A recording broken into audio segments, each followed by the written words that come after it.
Hallo, hier ist Na. Heute machen wir eine kantonesische Spezialität.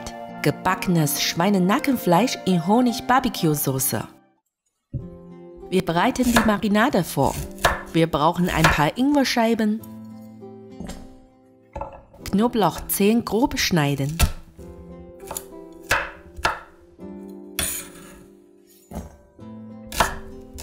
halbe Zwiebel in Streifen schneiden. Zum Würzen brauchen wir halben Teelöffel Salz, halben Teelöffel 5 Gewürzpulver, wenig Pfefferpulver, 2 Esslöffel helle Sojasauce, 2 Esslöffel Reiswein, 3 Esslöffel Ostensauce,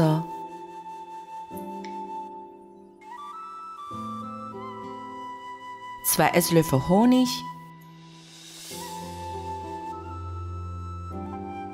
und 2 Esslöffel Speiseöl. Optional könnte man einen Esslöffel Saft vom roten fermentierten Tofu nehmen, um dem Fleisch etwas rote Farbe zu geben.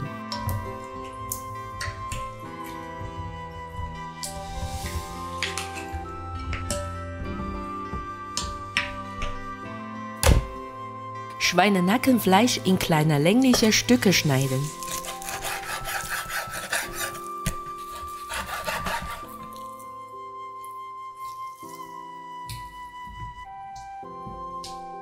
In der Marinade gut einmassieren.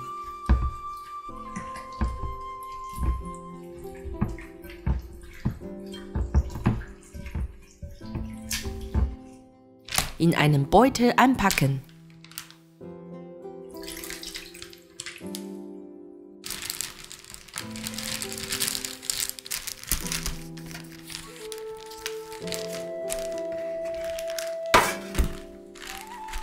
Zuerst 12 Stunden im Kühlschrank ziehen lassen. Einmal wenden. Dann weitere 12 Stunden im Kühlschrank bleiben. Bevor wir das Fleisch in den Ofen schieben, machen wir eine Mischung zum Bestreichen. 2 Esslöffel Honig,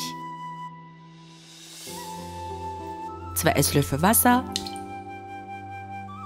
ein Schuss Öl,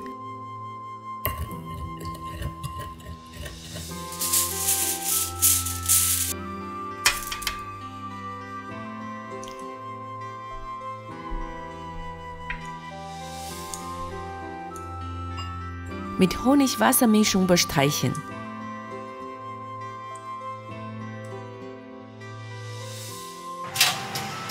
Zuerst bei 220 Grad Umluft 8 Minuten backen. Fleisch einmal wenden. Mit Honig-Wasser-Mischung wieder bestreichen. Backofen auf 180 Grad umschalten. Weitere 18 Minuten backen.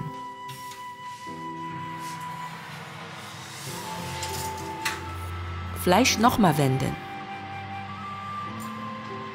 Nochmal mit Honig-Wasser-Mischung bestreichen. 8 Minuten zum Ende backen. Die Backzeit kann aber je nach Größe des Fleisches variieren.